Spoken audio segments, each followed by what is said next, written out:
അപ്പോൾ ഇത് നമ്മുടെ അട്ടപ്പാടി കേട്ടോ. അട്ടപ്പാടിയിൽ ആര് വന്നാലും സൗജന്യമായിട്ട് താമസിക്കാൻ പറ്റിയൊരു സ്ഥലമുണ്ടെന്ന് ഞാൻ എപ്പോഴും പറയാറുണ്ട്. അത് ആര് വേണമെങ്കിലും പോരെ, എപ്പോൾ വേണമെങ്കിലും പോരെ. അത് ശിരുവാണിപ്പുഴയുടെ തീരത്താട്ടോ. അപ്പോൾ ഇത് കോയമ്പത്തൂരിൽ നിന്നും പാലക്കാട് നിന്നും മണ്ണാർക്കാട് നിന്നൊക്കെ വരുവാണെങ്കിൽ അട്ടപ്പാടിയിൽ ഗൂളിക്കട എന്ന് പറഞ്ഞ സ്ഥലം ഇറങ്ങിയിട്ട് ഒരു 7 കിലോമീറ്റർ സഞ്ചരിച്ചാൽ മതി.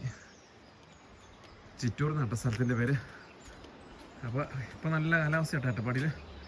അപ്പോൾ ഇത് ബസ് സ്റ്റോപ്പിനോട് ചേർന്നൊരു 23-23 സെൻറ്റ് സ്ഥലവും കുറച്ച് കെട്ടിടങ്ങളും നമുക്കുണ്ട്. അപ്പോൾ ഭാവിയിൽ പറമ്പിലല്ലാണ്ടേ ഇവിടെ കുരുമുളകും കാപ്പിക്കുരുമൊക്കെ നല്ല വിളവെടുക്കുന്ന സമയമാണ് ഇവിടെ. അട്ടപ്പാടിയിൽ തെങ്ങ് നല്ല കായാട്ടോ. അപ്പോൾ ഭാവിയിൽ ഇതിൻ്റെ അകത്തൊരു ചെറിയൊരു കോംപ്ലക്സും കുറേ കടമുറികളും അപ്പോൾ പുറത്തുനിന്ന് വരുന്നവർക്കൊക്കെ താമസിക്കാൻ പറ്റിയ കുറച്ച് റൂംസൊക്കെ പണിയണമെന്ന് ആഗ്രഹമുണ്ട്. ഇൻവെസ്റ്റ് ചെയ്യാനും ഇതാട്ടോ റോഡ് ഒക്കെ പ്ലാനുണ്ട്. പക്ഷേ എന്താ കുഴപ്പമെന്ന് വെച്ചാൽ ഈ അട്ടപ്പാടിയിലെ സ്ഥലങ്ങളുടെ ഡോക്യുമെൻറ്റ്സ് ഒക്കെ ഒന്ന് റെഡിയാക്കിയെടുത്ത് ഓഫീസുകൾ കയറി ഇറങ്ങി എല്ലാം സാങ്ഷനാക്കി എടുക്കാനുള്ള പ്രായോഗിക ബുദ്ധിമുട്ട് ശരിക്കും അറിയാവുന്നതുകൊണ്ട് ഞാനിപ്പോൾ എന്തായാലും തൽക്കാലം ചെയ്യുന്നില്ല. ഭാവിയിൽ പ്ലാനുണ്ട്. Let see what happens. അപ്പോൾ അങ്ങനെ വരുമ്പോൾ നേപ്പാളിലെ ഒത്തിരി പേര് ഇവിടെ വന്നിട്ടുണ്ട്. അപ്പോൾ അവർ ഇവിടെ വരുന്നുണ്ട്. അപ്പോൾ അവരൊക്കെ ഇനിയും വരാൻ ഒരുപാട് പേരുണ്ട്. ഇന്നലെ ഇവിടെ 4 പേരുണ്ടായിരുന്നു. അവരപ്പുറം ചായ പിടിക്കാൻ പോയത്. അപ്പോൾ ഇതാട്ടോ നമ്മുടെ റോഡ്. അപ്പോൾ ബസ് ഇവിടെ നിർത്തും. ബസ് ഇറങ്ങി കഴിഞ്ഞാൽ ഇങ്ങോട്ട് നടക്കാം, കയറാവുന്നുള്ളൂ. പഴയ കെട്ടിടങ്ങളാട്ടോ ഇതെല്ലാം.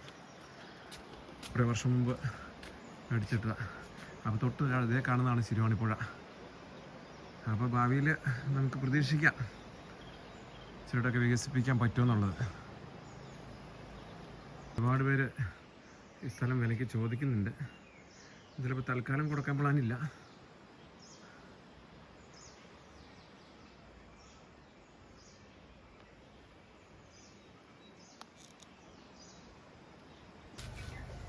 ഒരുപാട് കുരുമുളകൊക്കെ പഴുത്തു തുടങ്ങിയിട്ടോ.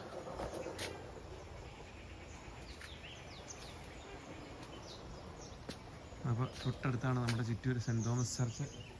ഇവിടെ നിന്ന് ഒരു 5 മിനിറ്റ് പോലും വേണ്ട അമ്പലമുണ്ട്.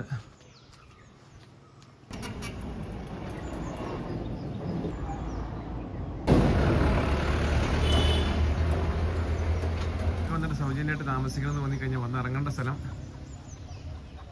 മണ്ണാർക്കാട് നിന്ന് വന്നാലും കോയമ്പത്തൂരിൽ നിന്ന് വന്നാലും ഗൂളിക്കടയിൽ നിന്ന് 7 കിലോമീറ്റർ ആട്ടോ ഈ സ്ഥലത്തേക്കുള്ളൂ. ചിറ്റൂർ എന്ന് പറയും.